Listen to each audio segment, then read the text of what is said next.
See that? We always want to spray a little bit there, a little bit there. Because when girls are chatting to you, you lean over and you're like, what? They smell it.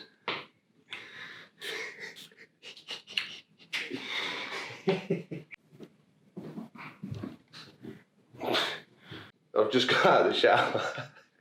So your hands are all fat, rings don't go on. Now it'll have to go there.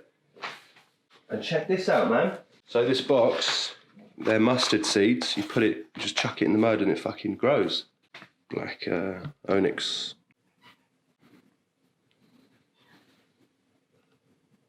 You can see through it.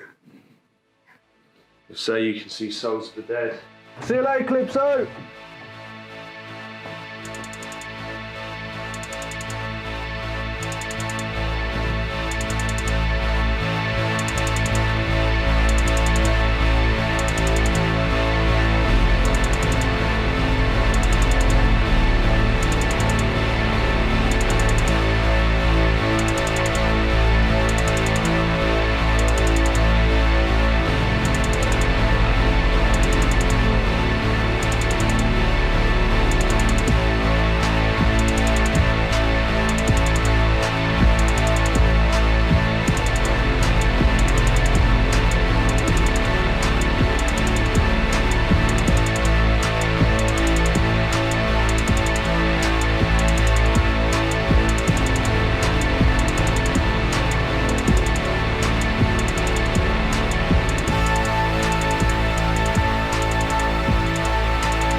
Where is Senham positioned? Land's End, end of the land, Cornwall.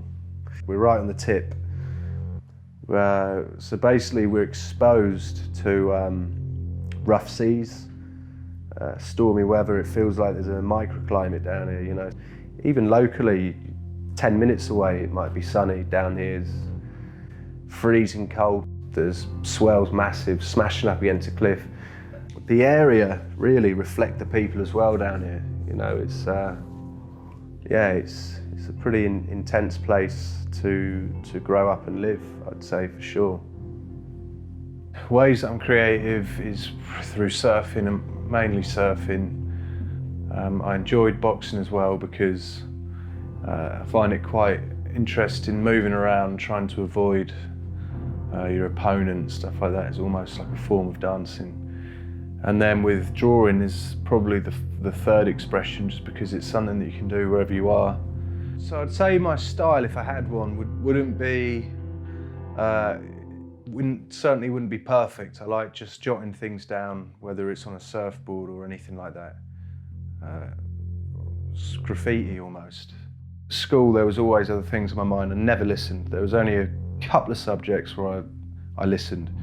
And the other ones, if I weren't winding people up or, you know, physically doing something, I'd literally just be drawing,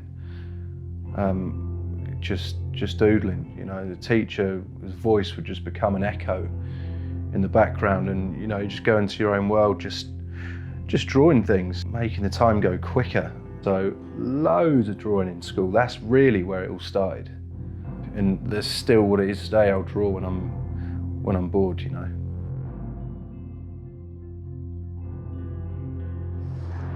Yeah, Cape Cornwall School was the secondary school I went to, along with my other friends, Cape Byes. Yeah, it's the last school in the land, really. And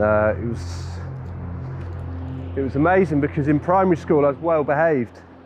There's a strict head teacher, Mr. Bazanko, that kept me in check. But when I went to Cape, I was just blown away about how lax it was, and people were doing all sorts in that school. It was full of kids with high energy, you know, because a lot of them would get kicked out of other schools and they'd all wind up in Cape.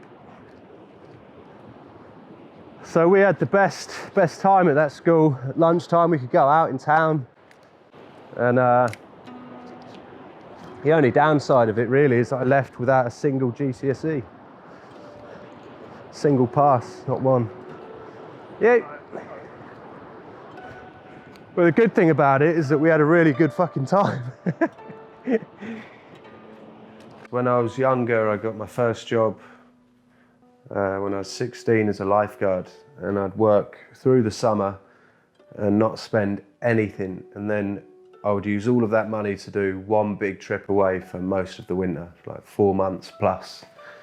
Usually somewhere like Indonesia, which is a beautiful place that at the time wasn't that expensive. So now I've changed a little bit though. Now I'm lucky enough to be more flexible. I can sort of stay here at home, wait for a swell somewhere, and then go to that place for that swell and then come back. So I'm not doing that 4-month thing away every year, which is good and bad.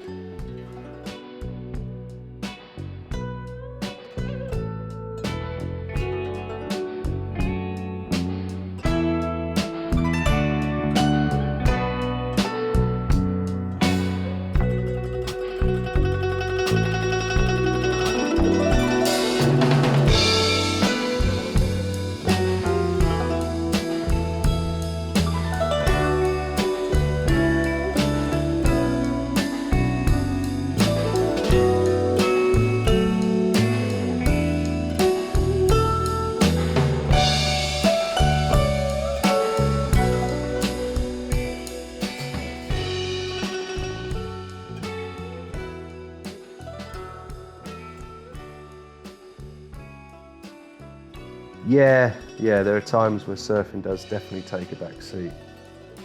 And it's a very dangerous game, that is, because it's, like I said before, I get comfortable. So sometimes I'm like, I don't feel like surfing because I don't feel like doing it, so I won't do it. I'm not going to force it. But then there have been times when I felt like that, but I've sort of forced myself to go for a surf, and it's been the best surf I've ever had.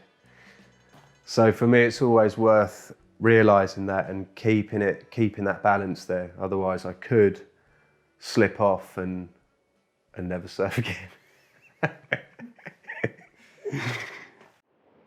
One of the best things about sailing in the winter really is waiting for shipwreck, because you know, if a container gets washed off a boat with stuff in it, then you can go wrecking.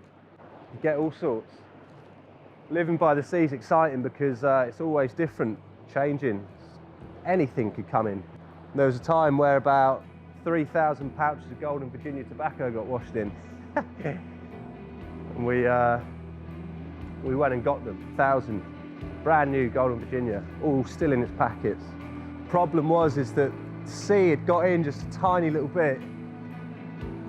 So we dunked it in warm water and reweighed it and put it back in. But the thing is that when you put it in warm water, it takes away the tar. So we had to sort of put it in warm water for like a second and then lift it back out carefully, re-dry it all out. It was a long process, but I sold a lot at school. Seaweed Backy was the nickname. All right, you got any seaweed Backy?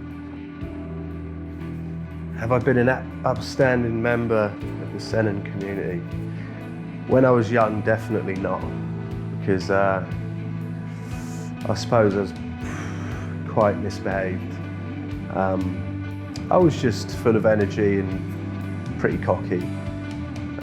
But now, as I've gotten older, you know, I want to help Senon. There's a lot of work that needs to be done here. There's nothing to do here for younger people, like I was.